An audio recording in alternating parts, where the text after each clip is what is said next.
In an era of smaller, slimmer, micro-compact handguns with the same capacity, something brought me back to the granddad of all modern subcompact pistols. Potential risk affects what you're going to carry. If I'm going to a CVS in the year 2023, I'm probably going to carry the biggest damn gun I can carry, especially if I'm walking under the overpass to get there. Swear to God. Swear to God.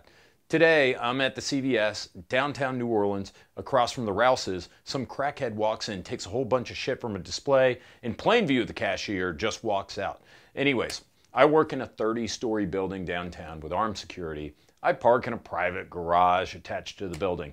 In other words, it isn't like I'm walking through downtown San Francisco to get to work.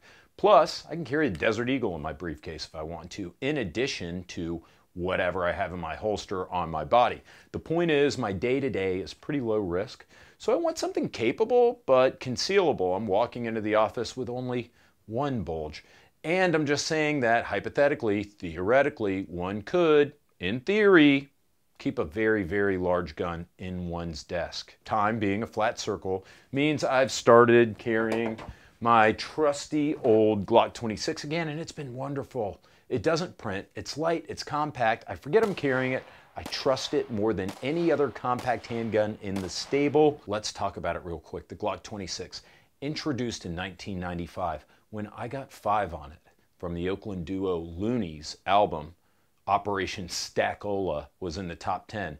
This Glock 26 is a double Stackola polymer frame subcompact 9mm handgun, a Glock through and through. While it seems almost no different than taking a Glock 19 or a Glock 17 for that matter, shaving down the grip, the slide in the barrel to make a gun smaller, a significant amount of engineering had to go into the Glock 26 to make it as small as it is and still live up to the Glock standard for perfection in terms of reliability. It takes a 10-round flush fit magazine, and note I say flush fit, this is very important. On the larger Glocks, the magazine base plate protrudes slightly from the grip when inserted, while in the Glock 26, it's carefully designed to have the same footprint with a mag inserted or not, making it even easier to hide.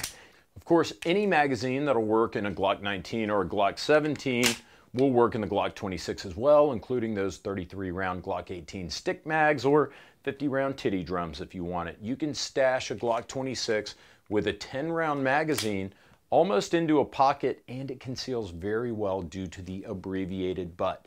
And if you need a reload or you just want a little bit more grip, you can use a 12-round Glock 26 extended mag, got a little grip extension for a larger magazine. Glock 19, you're stuck with this compact size grip.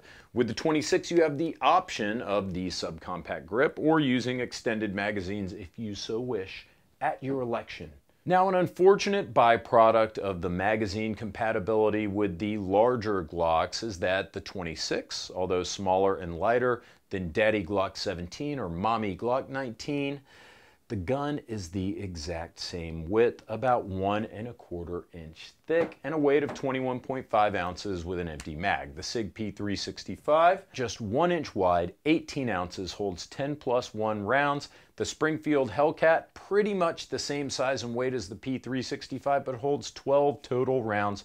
So why am I carrying a Glock 26 more frequently? Well, it is true that I am a little bit of a Glock whore. You guys know that. And I love the Glock 43X. I've got like, seriously, 3 of these damn things for some reason. It's only about 1 inch thick. It just feels much, much thinner than the Glock 26, even if you're only talking about it being a fraction of an inch thinner. It's unreal how much slimmer the 43X feels than the 26. But 2 things about the 43X. Number 1, you've got the same 10-round capacity, but the grip is much longer than what you have in the 26. The 43X is thinner than the 26, but also larger two-dimensionally. That means sometimes the gun will show through my clothes or print while I'm carrying it. This doesn't happen with the 26. The second negative about the 43X is that you can get a full 15 rounds in a flush fit magazine, but only third parties are manufacturing these magazines. That's Palmetto State Armory or Shield Arms. I've never had an issue with the Shield Arms magazine, and I haven't tried the PSA magazines, but many of us out there just won't trust running a non-Glock magazine in our Glock brand handgun. I want 11 rounds in a platform that I trust that doesn't print. I'm back to the original subcompact, the ultra reliable, ultra capable, ultra concealable Glock 26. The end, guys. Thanks so much for watching. Take care. Okay, right now many of you are jumping and screaming saying, well then why not a SIG P365 or Springfield Hellcat? Two-dimensionally, they're pretty close to the Glock 26. Capacity's the same with the Glock and the SIG. Hellcat, that gets you one more round. These guns are substantially thinner than the Glock 26 also. But the Glock 26 has been doing it for 3 decades. The P365 and the Hellcat, popular as they may be, they're only about 5 years old. The SIG had some teething issues, you guys may remember early on, but I got one of the first copies in the US and mine's been flawless through like 3,000 rounds. Look at it. It looks like shit. I've been shooting it and carrying it and beating on it for 5 years, but I love the thing and I absolutely trust it. James, why would you carry the larger, chunkier, heavier Glock 26 over your P365 then? Accuracy. I'm faster and more accurate with a true double stack than I am with these newfangled ultra-thin micro compacts. Am I? I would think so. I mean, you get more grip circumference, a little bit heftier gun. I'm probably faster and more accurate with the 26, I think. Okay, let's find out. I'm going to take both guns to Neutral Ground Gun Company in New Orleans, Louisiana with 2 boxes of MagTech. I'm posting up at 25 feet from the target and I'm firing 3 magazines through each gun, scoring 6 targets, no timers, a reasonably rapid pace, 7 to 10 second par time. I'm going to go as fast as I feel comfortable riding the recoil for each, and I bet I'll be faster and more accurate with my Glock. It's a bigger gun. All things being equal, bigger guns should outperform smaller guns in the same caliber and class. When the smoke cleared and I scored these targets, a little shocked at the results. Bullshit!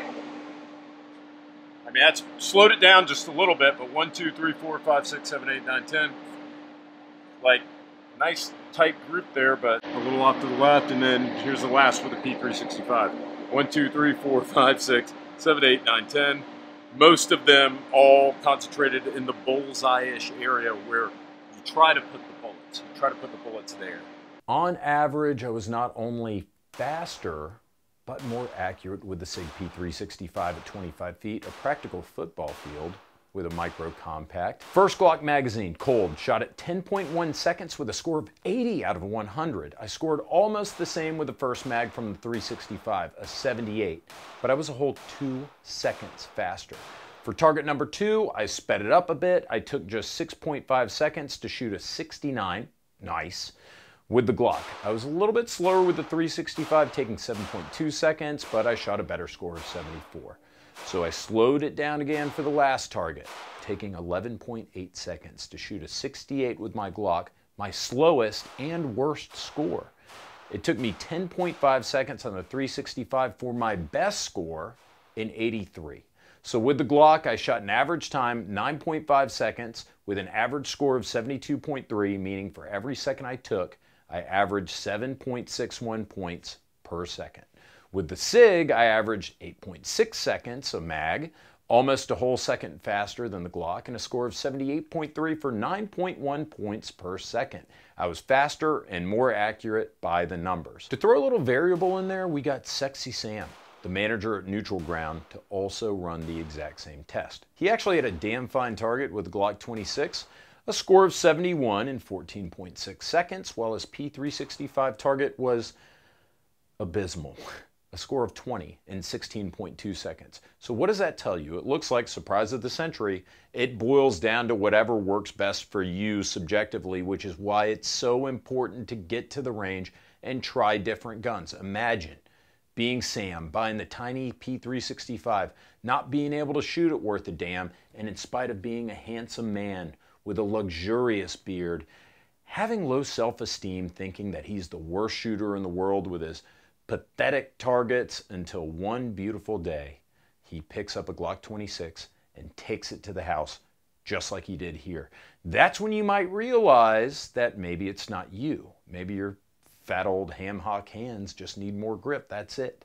So if you run this test back yourself, it could shake out either way. We also scooted Ryan up to about 15 feet from the target. We asked him to draw from appendix and double tap each target with 5 controlled pairs. His score, 60 for the SIG, 71 for the Glock. So I'm the odd man out here because Rye Guy and Sam shot the Glock much better. But before you say I've got little baby bitch hands, I'm not a giant of a man, but I do weigh 185 pounds with a size 10.5 shoe, and I stretch out my size large 5'11 gloves.